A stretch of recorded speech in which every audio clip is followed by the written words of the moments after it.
बहुत समय पहले एक जंगल में भूतिया टूनी चिड़िया की आत्मा अपनी सौतेली बहन टुनटुनी चिड़िया की आत्मा के साथ रहती थी। वो बहुत ही सुंदर और दयालु थी। वो कभी किसी पक्षी को परेशान नहीं करती थी और हमेशा जंगल में मौजूद फल खाकर अपना गुजारा करती थी। लेकिन भूतिया टूनी चिड़िया की आत्मा जालिम और मतलबी थी। फिर एक दिन वो पक्षियों को शिकार करने पास के गांव में जाती है, लेकिन गांव वाले उसे पकड़ लेते हैं और उसकी पिटाई करने लगते हैं। फिर वो किसी तरह अपनी जान बचाकर वहां से भाग निकलती है। अरे नहीं, गांव वालों को मेरे बारे में पता चल गया है।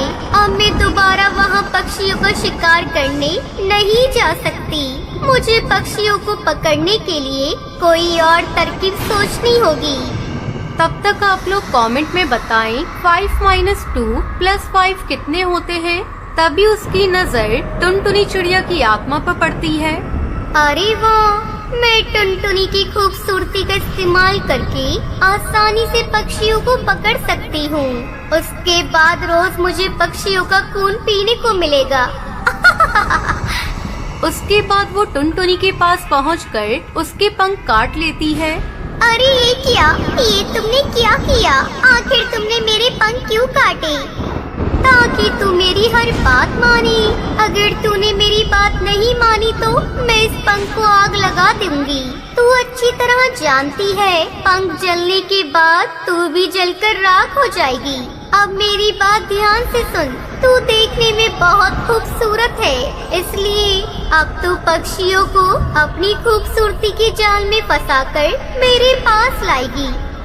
नहीं नहीं, मुझसे ऐसे बुरे काम मत करवाओ।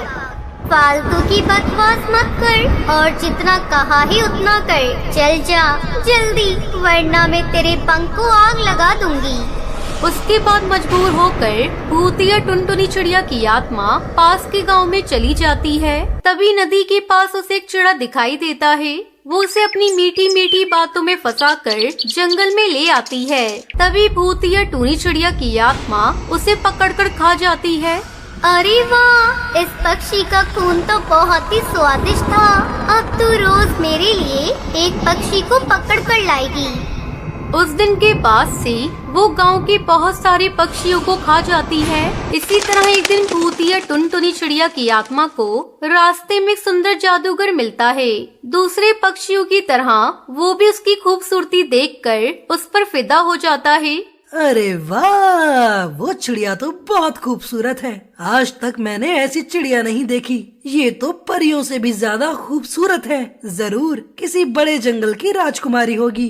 इसके बाद जादूगर उसके पास पहुंचकर उससे बातें करने लगता है।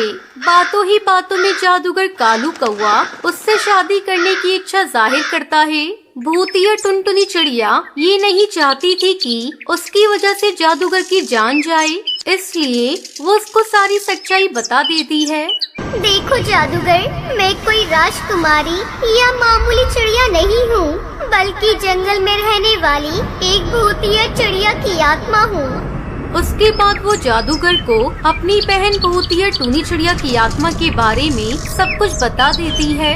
अच्छा, तो ये बात है। तुम्हारी दुष्ट भूतिया चिड़िया बहन तुम्हारी मजबूरी का फायदा उठाकर मासूम पक्षियों का शिकार कर रही है। लेकिन तुम चिंता मत करो, मैं आज ही उसको जान से मार दूंगा। उसके बाद जादूगर कालू कौआ टुनटुनी के साथ उसके घर चला जाता है। उसको देखकर भूतिया टूनी चिड़िया की आत्मा बहुत खुश होती है, लेकिन वो पूरी तैयारी में था। वो तुरंत अपनी तलवार निकालकर उसके ऊपर हमला कर देता है और देखते ही देखते जादूगर उसका पंख काटकर फेंक देता है।